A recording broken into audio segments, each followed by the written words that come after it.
Yeah. So we're back again. This is the day after Civil War and Back to Black, innit? Yes.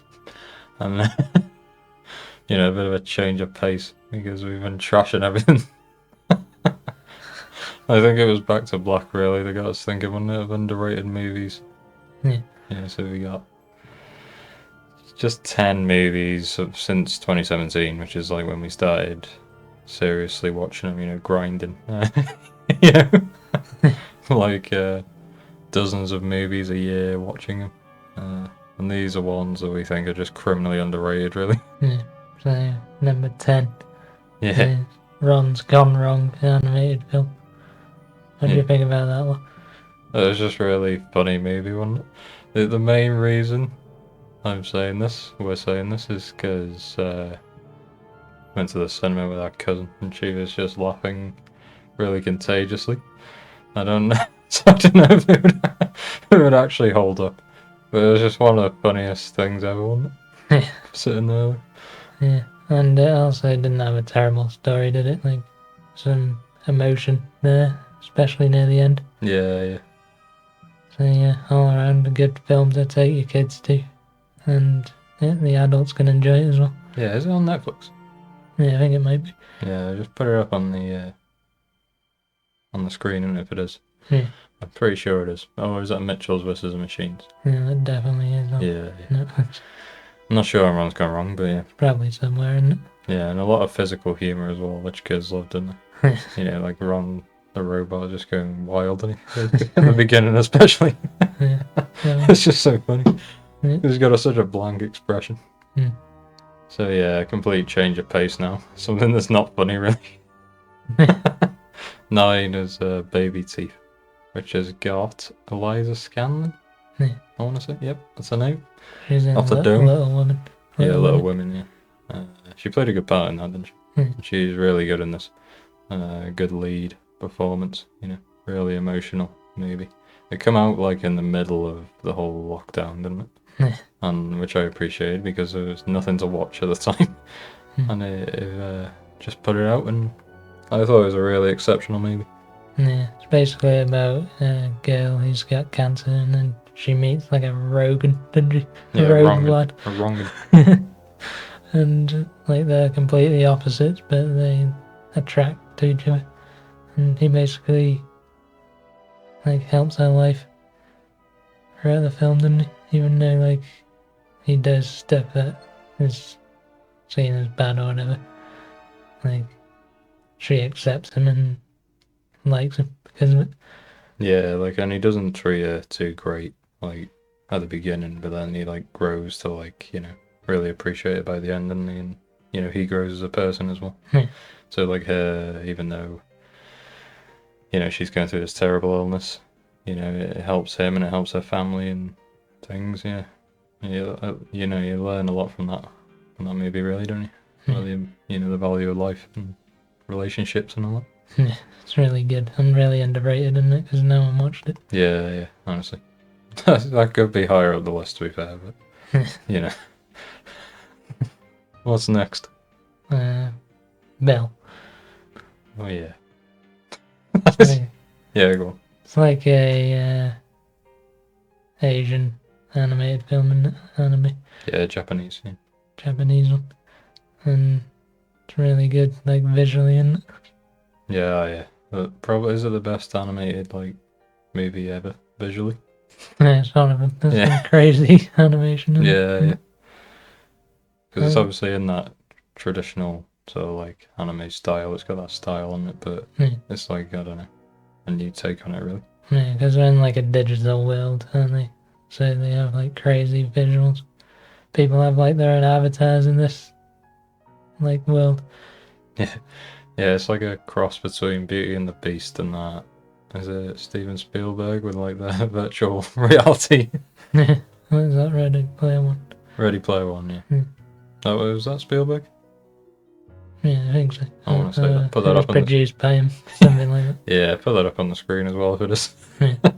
Yeah, it's like a cross between that. There's this whole virtual reality thing going on alongside this Beauty and the Beast storyline with Belle, the main character, and this beast avatar.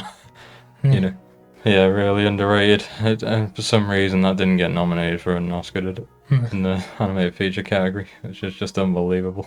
Like, I don't know, but you have to put up on the screen as well what got nominated that year. But I just remember it just being criminal, basically.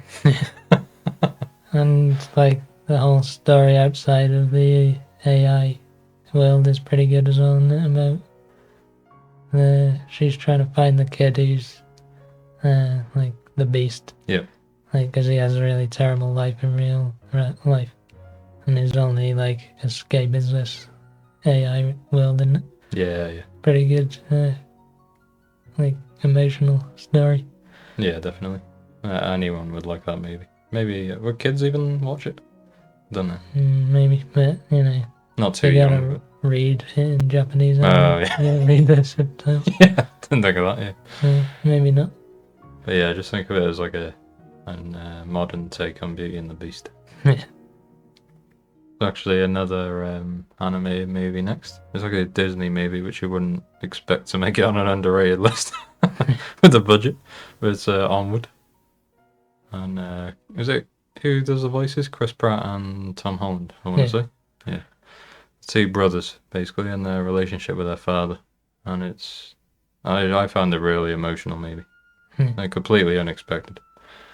Maybe because, you know, we got like a brother relationship, haven't we? But, you know, maybe it's different, but... Yeah, maybe. I don't know. But obviously our mum liked it as well, but then she sees our relationship as well, so I don't know.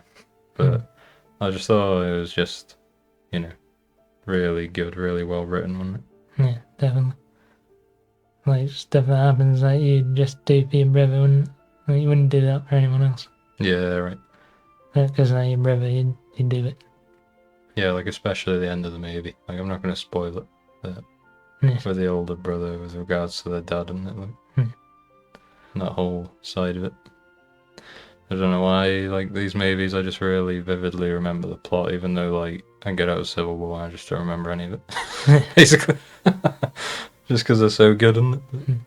And this one also came out during lockdown, didn't it? Yeah, it was, like, near the... coming to the end, I think, maybe. And it came out at a funny time, because it came out just before the Oscars, I remember.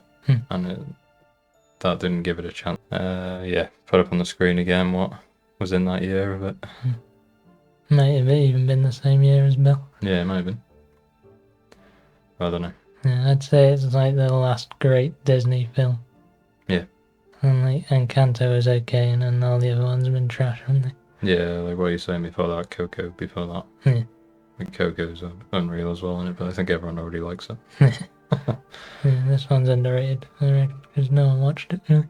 Yeah. There's probably loads of people watched it on Disney Plus and stuff since it's come out. Yeah. But when it came out, it didn't get much attention. Didn't hear people saying it was good or even though we thought it was really good. Yeah. Put the box office on the screen as well. Yes. Be interesting to see.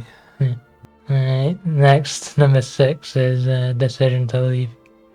It's like a crime. Noir. Yeah. You follow a detective and he's trying to figure out like if this woman's killed her husband and done a few other things. Yeah. But he's kind of in love with her. So he can't like separate his job between his love for her. So like facts that a normal detective would be like, yeah, that's clear she's done it or whatever. Or she hasn't done it. Like he just can't distinguish from that, can he? Because he has his ulterior motive. Yeah. And it's by Park Chan-wook. Great. Great director. Yeah. And yeah, there's the symbolism in this movie as well. You know, like throughout the movie, like if you Google it after you've seen it, you'll be like, oh wow, yeah, that's really clever, you know, like so well written. And just the performances from the girl in it. Is she was that, no, I think that might have been Broker, where she was like a K-pop star. And she went into the movie, but this actress was really good in Decision to Leave, isn't she? Is this one where she's like Chinese or Yeah, that was not it. Japanese, but she speaks to him in only Chinese because he knows both. And does she know a bit of Japanese, but Pretty sure. Well, it's Korean. Korean. Pretty sure she speaks Korean, but it's sort of like, it's not perfect. Yeah. And it obviously works because she's Chinese in real life. So South Korean language is her second language. So it works in that regard, but yeah. Yeah. Because she only wants to speak to him in all the interviews and stuff, and she and he does. Yeah. But it's like, is she sort of manipulating him? Is she? Does Does she she actually live him? Yeah. And it's constantly that question throughout the movie.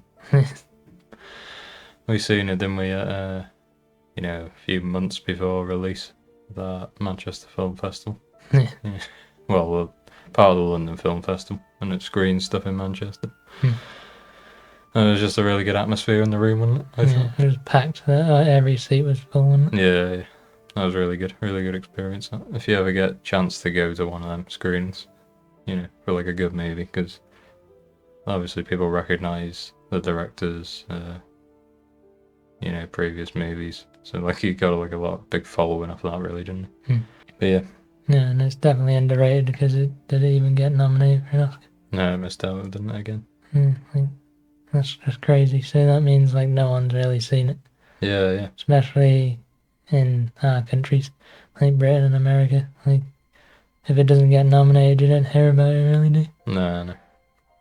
It's obviously because I was following it, so and the predictions were it was definitely going to get nominated. It's an exceptional movie. But in the end, who knows? Who knows what happened? Alright, 5. Limehouse Golem. This is a fan favourite of ours. Limehouse Golem. Golem or Golem? Golem. I say it Golem. Oh yeah, anyway, every time we talk about this movie, I think that it's Golem, because it's like a golem, you put it in the front of a castle or something. But yeah, this is years ago. I wouldn't even want to say what year this came out, but I still remember it. Because it was just a great British, what do you call it? Like Jack the Ripper style era. Yeah. And the police are trying to find out who's done a murder. Yeah, murder mystery is what I was looking for. Yeah. And Bill Nye drives the movie, doesn't he? Yeah, he's like the detective, and but he's getting a bit old, so you don't know if his judgment's good or not. Yeah. And then there's this girl that's the main character in it. And she's in the forefront of all these murders. She's got a part to play in all of them. She knows most of the people or whatever. Yep. Obviously we don't want to say too much because it's a film that lives and dies by your expectations and what's going to happen. Yeah. So you don't want to spoil anything. But it's a really good film that we believe no one's really seen of it. Yeah, probably not. And just obviously the writing in this sort of movie has to be on point, doesn't it? It has to grab you and make you think, and which it did. And so the costume and set design as well, really cool, wasn't it? Yeah, you have to know when you find out who does it. You have to feel that's really rewarding. They found out there was that person or whatever. Yep. And it definitely does in this film. Yeah. Also the lighting as well. The use of dark in contrast to light, and it's just really cool, isn't it? Yeah, great movie. Definitely watch that one. Yeah, no, 4. 4 is Snake Eyes. It's like the G.I. Joe sort of. Yeah, origin. Yeah. What's his name? Henry Golding? Yeah. He plays a really good action role here, doesn't he? Really good fight scenes in this, in my memory. I think you really like this movie, didn't you? Yeah, it's really good. I've never watched G.I. Joe or anything before, and so I don't know much about the Snake Eyes character and what he's going to do in the future. But it's how he becomes Snake Eyes, isn't it? His past, and when his family home got burned down, some criminal rolled the dice in front of him and it come up Snake Eyes. Yeah. So then he basically creates a moniker for himself, doesn't he? That he's really unlucky. Hmm. And he always rolls ones. That sort of thing. So he's doing a bit of fighting and fighting pits, and then like he tries and infiltrate like a big family in, is it Japan? Don't know. Some like powerful family in an Asian country. So, like, are Can't they a remember. criminal family? They have some crystal, don't they? This powerful crystal that they're like guarding. Yeah, I want to say Chinese. Hmm. Yeah, and they're like skilled in like hands-on combat, and they all these people over there, and yeah. Yeah. Again, just the action sequences as well as the storytelling, just really good on. Yeah, definitely. And the whole story is actually pretty good as well. Like sometimes, like the action takes away from the story. The story is actually really solid in this one. Yeah. Especially for like a G.I. Joe sort of thing. Like I was expecting just like, meatheads on the screen, but wasn't like that. It was a bit of intelligence on there. Yeah, great movie. Alright, and then the next one. How many foreign language ones have we had so far? Well, we've had two, Bell and Decision to Leave so far. Yeah, right, so we got quite a few, because we got another 2 coming up actually. Including this one. Third is Worst Person in the World. Now, it's not for the reasons you think. I don't know. If you've seen it, I don't know. But we like interpret the movie entirely different to the discourse I've seen online, when it come out. Yeah. It's sort of like what could you say? It's sort of like a coming of age sort of thing, maybe? Yeah, I suppose. Yeah, she's in like university. Danish movie. Renate Reinsve plays the lead character, and it's just her life really. Like she's just going through and she's meeting various guys or whatever, and she's in my opinion completely screwing them over. Yeah, she's the reason the film's called Worst Person in the World. Like the film's named after her. Yeah, but people wouldn't say that. They don't. For some reason, they just think she's just living her best life. They would say, like, she's just doing what she wants. She's not thinking with regards to the other people she's having relationships with. And she, like, I don't even know if she does get jealous of like other characters, does she? Or does she just not even care? Yeah, I just think she thinks she can, easily get into another relationship throughout the movie. Like, she's like, it doesn't matter, I don't, there's not much at stake for me here. But obviously for the men there is.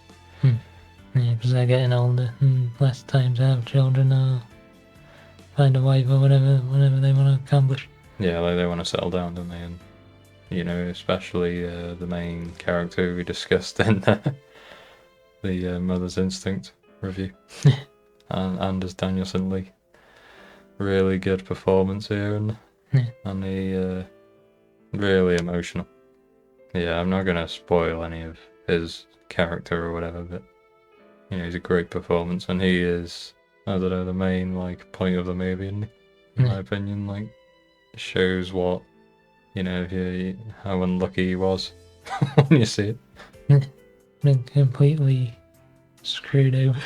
Yeah, and shows the importance of maturity, communication. Like, don't be dishonest. You can be dishonest by not saying stuff, can you? You got to be clear with your intentions. Like, because the guy's character, he's older, isn't he? A bit older than the girl in the movie. Yeah, leave a storyline on that. Is there anything else you want to say about it? Yeah. Would you say it's like underrated? Like massively underrated? Because did people watch it? Did it get nominated? Yeah, it got nominated. People watched it, but it's rated for the wrong reasons. Is more why I think it should be on the list. Definitely. I think, did he even win? Pretty sure he won. You know, obviously I haven't Googled it. I can't remember now. Yeah, it's definitely overrated for the reasons that people say it's good, and then underrated for the actual reason why it's good. Yeah, that's a good way to describe it. Like underrated, overrated for the wrong reasons. Alright, tell me that one. Mortal Kombat. When did that come out? 2021? Yeah, I want to say that. Because there's a few Mortal Kombat films, I think. But Right. the new one, the reboot, I guess. Yeah. That's really good. Like, I've never played the Mortal Kombat games, but I knew a bit about the characters, and I just felt they're just really cool. Especially the way like their story progressed, like recruiting the various characters. Yep. And I want to say about the first scene in this film, you know, a film's gonna be really good if the first scene is like really good. And the first scene, this Asian guy is like defending his baby in a forest, and it's just really cool. It's like a 5-minute scene of him just defending from like attackers, ninjas, and he's just like executing them all. It's really gory, and it's just awesome scene, and it just sets up for the rest of the film, really. Yeah. Well, you're sort of getting out like the pacing of it. Perfect, isn't it? You know, when they're going around getting all these various fighters or whatever. Yeah, and you can I just remember you clearly seeing all their motivation as well, and you're like, you know. And again, like, the fighting is just really well choreographed, isn't it? And the settings they go in and stuff. You know, that whole, like, fighting, like, arena, like, rectangular arena, so it's really cool, isn't it? Yeah, like the game, they're trying to make it like the game, like some of the fight scenes. Yeah, I'll say, And saying about the characters, like the motivations, like you just know the Kano dude, the Australian guy, or New Zealand, whatever he is. Yeah. He's just like obviously a bit of a rogue, like, a scoundrel. Yeah. Like, and he's constantly saying stuff like he's gonna sell him short or whatever, that sort of thing. And then the Asian character, he's like got good morals, and and he wants to be a hero and fight for what's right. Yep. And then obviously there's just loads of references to the game, like the scorpion guy pulling like his enemy with the chain, and he says his catchphrase and that sort of thing. Yeah. Really honours the games, really well. Yeah, and I haven't played them, but you know, you just know stuff about them, the games, and you just recognise that sort of stuff even if you haven't played the game. Yeah. So I think it's a really good video game adaptation. Yeah, it's just something you can just, you know, just put on, can't you, when you're at home? You know, it's just really, you know, cool to watch. You're gonna constantly be entertained, aren't you? Yeah, and it's not like cringe like some of these other video game films, like, because they can be really bad. Yeah. Like that new Tomb Raider one, it's just really bad. It's not even a Tomb Raider film, really. Right. It's like a Tomb Raider in a skin suit or something. Yeah. It just doesn't seem real, but this one's like proper film, really. Yeah. Like, you don't have to be into video games to like this one. No, definitely. It stands on its own 2 feet. Yep. So we're gonna go to the honourable mentions. Yeah, before number 1. Yeah. So, you know, these obviously they're below 10, but, you know, they're pretty big movies, aren't they, really? Yeah. Which I think people might have seen. The first one, First Man. I really appreciated, you know, this great American hero. Yeah, Ryan Gosling played the main, didn't he? Yeah. Neil Armstrong. Neil Armstrong, yep. And like, you know, how he was recruited to, you know, become this man who was gonna walk on the moon. And, you know, the sacrifices he made in his life. You know, they're showing you like the engineering side of it, isn't it? And because it's Damien Chazelle as well, Yeah. La La Land director. And he's fell off a bit with Babylon, didn't he? But Tiny bit. this one is like really well shot in it as well, really well written. Yeah. And it just shows how hard it is to do something like that. Like, it's the training he went through. It's just insane, wasn't it? Yeah. And just the mindset you've got to have when no one's gone into space. You know, like you've got to think in like completely opposite terms. Yeah. Because a lot of stuff that flies on Earth is the opposite in space because of zero gravity. Yeah. And it really got that across. Yeah, and it's all just theory as well. They think it works like that, but they've never done it, have they? So Yeah. it might not even work like that. Yep. It's a different prospect sending a machine or like an ape into space than the actual human that you want to return back to the Earth. Yeah. And Yeah. And when you think as well, like Ryan Gosling, you know, like the roles he's doing at the moment are all like really extravagant, aren't they? Like, this is like really drawn back because he was like a reserved character, wasn't he? You know, and he like loved his family, you know, and he just wanted to honour his country, didn't yeah, he wasn't some silly character making jokes like every few seconds. he? No. Then I suppose he also did Blade Runner. Well, yeah, actually. And that was reserved. Yeah. His character was reserved, so he can pull it off, definitely. Yeah, he's a good actor, and to be fair. Yeah. He's probably underrated as well, really, because, well, he's getting recognition now, isn't he? But Yeah, last few years, but before that, no one really rated him, did they? no. But yeah, I actually like him. You'd think like, oh yeah, he'd be a bit. You'd think like, oh, he's a bit of an idiot, wouldn't you? But he's like, he never comes across like that. I don't know. And the second honourable mention is Nightmare Alley. It's a pretty recent one. Yeah. I just feel like when it came out, nobody spoke about it. It just faded. And obviously, some people have seen it, and I reckon they rate it if they have seen it. But I just feel like no one's actually seen it. Yeah. And it's just like a good, like, I don't know even what era it's set in, really. It's like circus type thing, is it? Yeah, like a travelling circus carnival sort of thing, isn't it? Yeah. Don't know much about America, so I'm not really sure when that was a big thing in America, but he's like a magician type character, and he joins them and becomes like a magician, and they've all got different gimmicks. Like his girl in it, she like gets shocked by electricity and can take it or whatever. Yeah. And then there's the big dude, he can lift loads of stuff. And then some just freak guy, they call him the Geek Dude, Yeah. who just eats animals raw. bites their heads off in a pit, and everyone's like around. Yeah. They're making it sound really weird, maybe, but yeah. With Guillermo del Toro, you know, you're gonna get a bit of weirdness, don't you? But like, it's in good taste. And the storyline is actually really good in this, and like how he starts off from like humble beginnings and like joining this circus just out of like necessity, really. Yep. And then rising to the top, becoming like one of the premier entertainers in the country, really. Yep.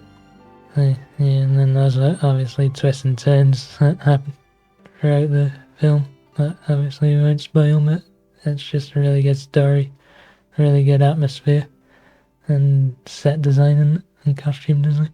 Well, yeah, because they built like the whole carnival area from scratch, and you know, like Guillermo del Toro really puts a lot of effort into all that, doesn't he? That side of things.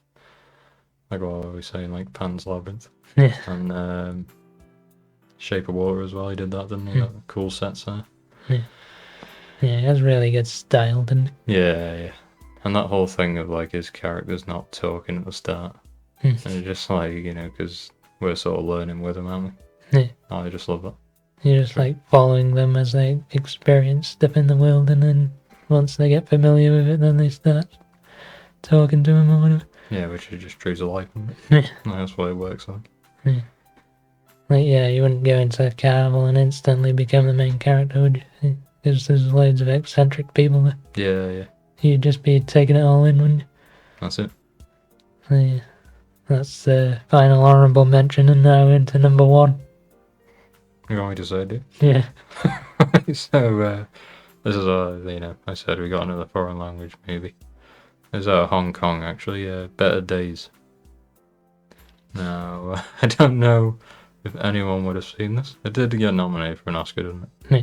It was probably like fifth on the list. Hmm. It was a really good, would you even say it's a love story? I suppose. Yeah, kind of is. Like, they don't have, like, the proper Disney love story where they, like, have the tree lips kiss and all that. And by the end. Yeah. The only reason I say that is it like more like a sibling sort of love, like, or is it like like a romantic? I don't know, somewhere in between. I don't know. Yeah, I don't know. But yeah, it's this girl who's in school and she's studying for the Gaokao, which is like the big exam they do at the end of their school career in China and Hong Kong, and you have to get a good mark on it basically, or you're seen as like a failure. You'll never make it in society. But then it's about this girl. She's getting bullied in this last year by some of her classmates. And then she just comes across this guy, and he just doesn't care about education. He doesn't care about his career or anything. And he just goes down to the local gaming place and just games all day and bets on stuff and does like some dodgy stuff. And yeah. And he sort of like finds this purpose in his life, doesn't he, to like help this girl, because he sees, he witnesses what's happening to her. Like a pivotal scene at the start of the movie. Yeah, and then he just like follows her around, protects her, and that sort of stuff. And then she grows to like it as well. Like at the beginning, she doesn't want his help. Yeah. Really, but then like things happen, obviously, with the bullies, and he's there always to comfort her and help her get through it, basically. Yeah, and like again, like he grows as a person, doesn't he, because of her, Yeah. And he empathizes with her. You see scenes in the movie. Like, I don't want to spoil too much of it because, I think not knowing anything about it is what made it so great when we first seen it. Yeah, definitely. There's another one of the other film that we didn't want to spoil. Yeah. Like, you just have to watch it, like most Golem, you just have to watch it. But then again, you gotta read subtitles, but you just gotta get past that, because it is one of the best movies, isn't it? Like, we've seen. And it's hugely underrated because I've seen people say it's not even good. And I'm like, yeah, I can't understand how you've watched this film and come out and said it's not good. Yeah, it's just unbelievable. It's clearly good. And obviously you get to see the whole Chinese culture as well, the school culture and Hong Kong. And that's so interesting as well, and just like I don't normally like these like social causes in movies, because at the end they did like the guy in it, he was like, oh yeah, we're just trying to raise awareness of bullying and stuff, didn't he, in schools and things like that. But it was really good the way they handled it in the movie, wasn't it? It was just insane, like the things that happen. It's like, these things do happen, don't they, in real life? Bullying can get really bad. It might not be on the level it gets to on this, but it's still all like impactful to people's lives, and no matter what level it's on. Yeah. Really? Like, everyone can relate in some way, Either you feel bad for like how you treated someone, or you think back to like you relate to them, like, oh, this happened to me, sort of, even on a small scale, like you say. Or you can be like the guy and think like, I need to help people, Yeah, you see an injustice happening and you just can't sit there and let it happen. Like, I don't know, it's tough, and like, you can't really show it to kids because some of the darker themes in it. But you'd have to go like teenagers and up. It would be good for them to watch it, wouldn't it? It just depends what sort of teenager they are as well. Like, if they want to read subtitles and watch this type of movie as well. Well, yeah, but I think everyone watches English language movies with subtitles now, don't they? There's no excuse. Yeah, to be fair, because most English films that come out now, the music and sound effects are just awful compared to the voice. Yeah. You have to turn them on. Don't you? Yeah, a lot of the time. If you're watching at home anyway. So yeah, that's our top 10 list of underrated films that you should definitely watch. And the next video in this style is going to be overrated, top 10 overrated films. Yeah. So you don't want to miss that one. No. It's going to be really funny. Yeah. It's a lot of like critics' favourites, isn't it? Yeah. There's just, I think there's a couple of audience in there as well. I think the audience is liked. But yeah, I don't know how that'll go because, it's a lot easier to talk about movies you like and or love, really. You could just watch endlessly. Yeah. But Yeah. They're just going to trash on 10 movies. yeah, basically. Like the same though. You remember everything about them, don't you? Because you hate them so much. Yeah. But yeah, that's it. Don't know if you can maybe put up on the screen where they can watch them. You might be able to stream it in different places for free or whatever. Don't. Try and find out. I'm Yeah. sure most of them are on there, like Mortal Kombat and Snake Eyes are going to be on something. Yeah. Better days, you might struggle. But Yeah. I got it on Canadian YouTube. When we watched it. Just get a VPN on that bad boy. Yeah. Which is kind of mad. Whatever. You gotta do it, haven't you? Yeah. Same with Bell. I watched that in some really dodgy place, Jesus. I'd It was rather, really blurry, wasn't it, when we watched? yeah. I'd rather just pay, pay to watch it. I want to pay to watch it. But I can't because it's not available. Yeah. So I have to- Yeah, you have to get it on some dodgy site. yeah. Or, go abroad and, get it on some streaming thing or whatever. Yeah. Which is not the same, is it? Yeah. But yeah, that concludes the list. Yep. Have a good day.